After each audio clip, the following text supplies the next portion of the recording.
are kindred spirits in terms of helping people, in terms of just having that passionate attitude to motivate and encourage others. And Eric is an Ohio State University alum, and also where my mom and many other family members are alums as well, so we have that Ohio connection. He has a degree in psychology, and he is a professor of perspective. So please help me in welcoming James Aaron Burrell. I love this man, and I love his wife too. And I met them on Siesta Key, and Siesta Key is one of the most incredible places for me to be, because I can really just absorb what it is to be in that situation and scenario. And I heard so many great things today, but one thing before I get started, we found a roll of $100 bills, and at the end of the thing, if you want to come up and grab the rubber band that was wrapped around it, you're welcome to go ahead and do that. I thought I'd get a little more out of that, that's okay. I like starting with some funny things, but I want to read something to you, and it's called The Golden Circle. People don't care what it is that you do for work, they care why you do it. And I heard that just earlier, was the why, the mission statement of SPN, right? So I want to read you my mission statement. The Golden Circle is mirrored after someone that is a mentor of mine. His name is Simon Sinek. And I do have copies of this if you would like to, and I'd like to challenge you to write your own Golden Circle, which is your mission statement, but it's not the traditional way. It starts with the why and ends with the what. So I'm just going to read it to you. I believe that I was put on this earth for a reason. I know I have purpose and a mission to complete. My life matters. My goal is to help people break free of self-imposed walls of worry, anxiety, discord, and lack into a world resplendent with joy, hope, and a future. The way I accomplish this is through motivational speaking, through mentoring, and volunteering my time. I'm passionate and deeply rooted in implementing new philosophies, perspectives, insights, and ways of effectively interacting with others so that firmly into my life. These strategies and life-changing principles are eagerly absorbed by me so that I may mirror and emulate some of the greatest thinkers and go-givers that ever walked the planet. I make habit these new teachings so that I may learn, grow, and prosper. These teachings are core principles of how to live an abundant and meaningful life.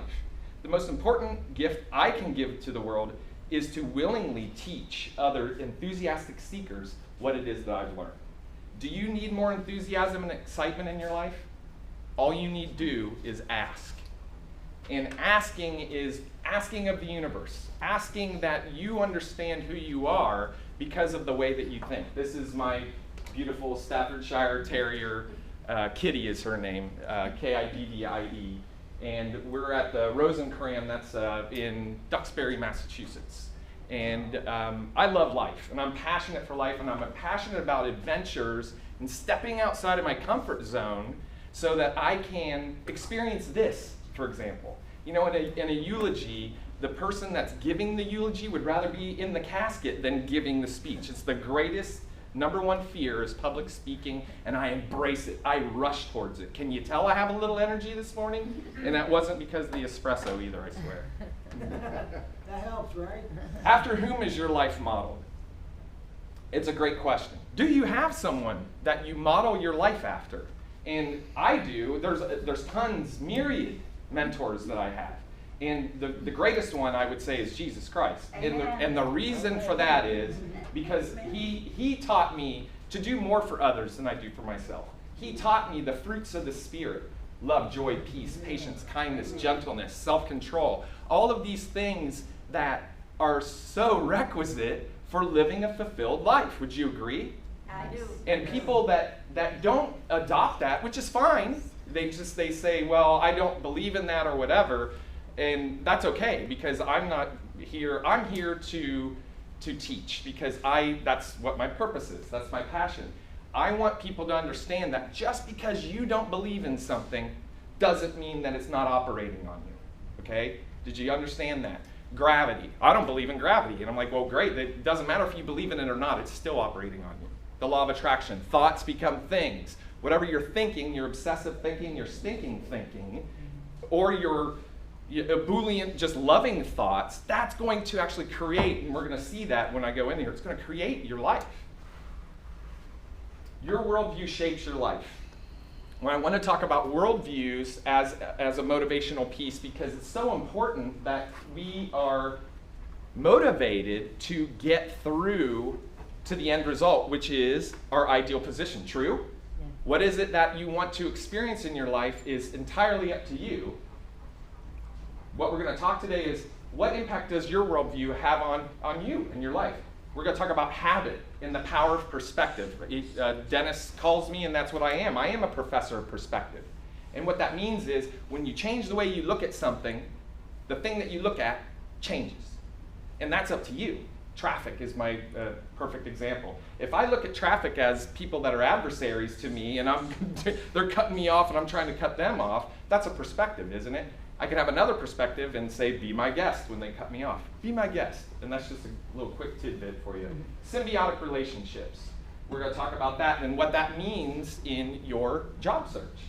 And then constant and never-ending improvement. And that's something that I've absorbed to the soles of my feet. And as long as I can learn from a 5-year-old. When I'm 80 years old, I will learn from a 5-year-old because I said that I can learn from a 5-year-old. So let's talk about it. What are worldviews? Worldviews are what you hold in your mind that ISIS is evil or just all, which it is, but I'm just saying, what is it that you're holding in your mind and constantly discussing? Is it lack? Is it frustration? Is it complaining? Is it pain? I know people that's all they do all day long, every day. They talk about all the things that are negative, discounting the fact that if they were to do what I call the Ben Franklin close, where you put everything that's amazing in your life on one side of the paper, you have to draw a line, and then you put things that are challenging or upsetting to you on the other side, I guarantee you that I'm walking upright, that I'm talking, I can see you, I have a voice, I'm strong. All of those things, I mean, people don't even think about that. My good and what it is that I have in my life so far outweighs the bad. My worldview is that I am whole, perfect, and complete. I'm abundantly protected and guided. I rise above issues and I recognize the magnificence of my being. I totally love myself, my world, and everything in it. I can be whatever I will to be. That is my worldview. What's yours? Have you ever thought about that? A worldview is a particularly defined philosophy of life or concept of the world, like your conception. Is it evil? Is it good? That's your worldview. That impacts, that view of yours, what you hold in your mind, which is habituated, by the way, impacts your entire life. It impacts your relationships. It impacts your job. It impacts your family. It impacts anything that you can think of. Your physical health because of habit, which we're going to talk about a little bit later. So if I have an attitude, and my attitude is a negative attitude, and my attitude dictates my behavior, which the behavior is Schleprock. I don't know if you ever remember that cartoon. It was a spin-off of the Flintstones, and there was a guy named Schleprock. I remember him because he'd come in and go, wowsy, wowsy, woo, woo, my life is horrible. But you know people like that, don't you? Someone said to me, and I'm the king of like quick comebacks or one-liners, where I say, hey, how's everything going? And they say, well, I can't complain. And I go, well, you could complain, but no one would care, number one. And no one would want to listen. It's true. Do you like people that complain? Anybody out there like complainers? The behavior creates the worldview. The worldview creates the behavior, which creates the attitude. Are you seeing this? Are you seeing this triangle? Do you understand how important your worldview is for your life? If you look at everyone as an adversary, then you're going to have a tough time of it. If I look at everyone as an advocate to me, then my life is vastly different, isn't it? Perspective, and the power of perspective. I told you before, and I'll say it again. When you change the way you look at something, the thing that you view, it changes. And I've done this in my life the past 10 years. 10 years ago, none of you would have I was an ass. Can I say that? I was full of myself. I was prideful. I was stubborn. I was arrogant. I was making a lot of money, and I thought that that money defined me. It didn't. And people were just like, whoa, that guy needs to tone the espresso down, or I don't know what's going on with him, but I've learned to channel that. Now, in this forum, of course, I'm going to let all of that out and still kind of subdue it a little bit, because I have more, because I'm a powerful person. Guess what? All of you are too. You have so much strength and power inside of you, but maybe you don't recognize it, number one. Maybe you discount it or sabotage yourself because of that, thinking, well, I don't think that this is going to work out for me. That's your perspective. Your perspective should be divine love and light are in me, and divine love and light goes before me and prepares the way. I said that all the way here. And guess what? Green light after green light after, it's amazing. If my thoughts change my universe, which they do, and I'm not going to go into it, but it's pretty deep if you understand quantum physics and the law of attraction, which I do. That's a passion of mine, because I want to learn about that and understand how to effectively operate in this universe. What are you doing today to learn how to effectively operate in this universe? Are you reading? Are you getting mentored? Are you volunteering? You gain unique perspective on your job when you've been unemployed for an extended period of time. Would you agree? I know people that have, I saw, the unemployment, the payments, it was 99 weeks. And I'm to myself, and I'm not being mean, but I'm like, Judas Priest, if you can't, there's got to be something that you can find in 99 weeks that you wouldn't have to stay on that. And I'm not judging anyone, but for me, there's no way I could go 99 weeks unemployed. Job hunting is, so the perspective could be for someone, job hunting is grueling and discouraging. Or job hunting is, hey, I actually love the experience that I create and the people that I meet while seeking out my ideal position. Isn't that a vastly different concept than grueling and negative? And I had someone tell me the other day, like I was just sharing my background, and he said, well, I don't see any viable impact that you could have. That's one person's opinion. I want to teach you something. This is kind of a sidebar. There's a difference between feedback and criticism, okay? Feedback, when someone says that to me, he's not criticizing me, and guess what? I don't take it personally, because no one should take anything that anyone says to you personally. If someone came up to you, John, and said, John, your face is purple. John, your face is purple. John, why do you have purple all over your face? After a while, if a bunch of people said that, you'd actually go look in the mirror and say, is my face purple? But your face isn't purple. So that's feedback, is what I'm getting at. And I'm just making that, reducing it to the ridiculous. But when someone says, you're an idiot, or cuts me off, you know what? We need to have things to counteract those discussions. Someone came up to me and started just, I don't know this guy from Adam's House Cat, and he starts ripping me and saying, all these bad things about me. He doesn't know me. You know what I said to him? I go, my God. Basically, I didn't say it, but I'm like, are you done? I go, my gosh, something horrible must have happened to you today, because I know it's not me. I hope you have a better rest of the day.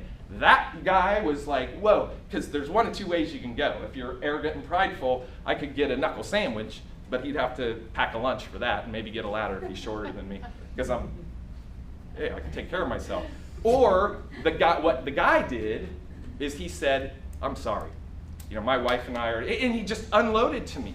And I understand that, and I get that. And I want to share another thing that happened, because it impacted me so much. Because of my energy. And we all have energy, don't we? And you can pick up people in the room that have bigger energy, and you're kind of attracted to them, aren't you? You're just like, wow, I don't know why, what it is about this person, but I want to go over there. But people see something different in me. And I'm not bragging, it's true. You can ask him. People come up to me and go, I don't know what it is about you, but what is it that you do different than me? I was at Lowe's Hardware. I'm working on a condo in Siesta Key for a good friend of mine, because I like doing that, restoration. And it was 6 a.m. in the morning, and I was the first customer for this girl in line.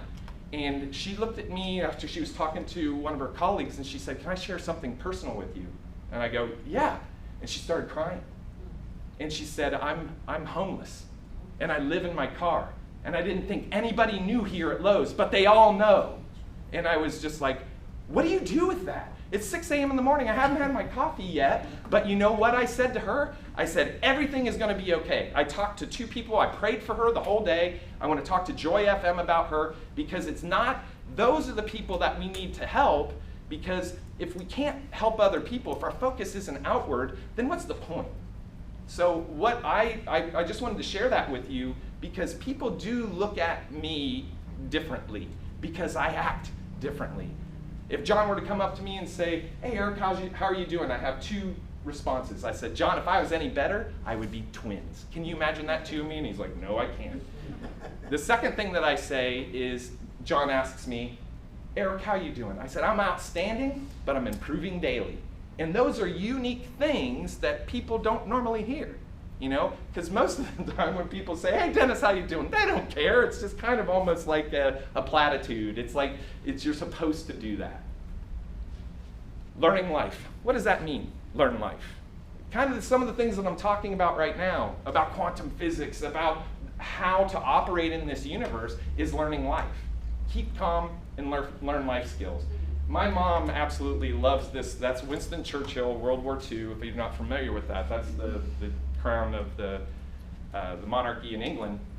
My mom has so much of this stuff. I'm like, really, Mom? I mean, it's like tea sets and towels, but she likes it.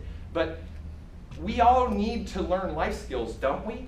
If we understand how to operate in this universe, how to interact with certain people, what to say, what not to say, and you can do that in a habituated manner, and we're going to talk about habit in a little bit, your life is going to be wildly different. I'm just here to tell you. I'm not making it up. You can check. You can ask me and we can talk about it. The pearl to that is what I call an acrostic, where you say L. L is learn. That means picking up books like, here's a good one, How to Talk to People So That They Will Listen. Because when you talk to people, some people when they're talking, I'd rather watch grass grow than listen to them talk. Because it's not impacting me, but I'm pleasant. Another one of my mentors, Brendan Bouchard, if you're not familiar with him, is the Motivation Manifesto. And the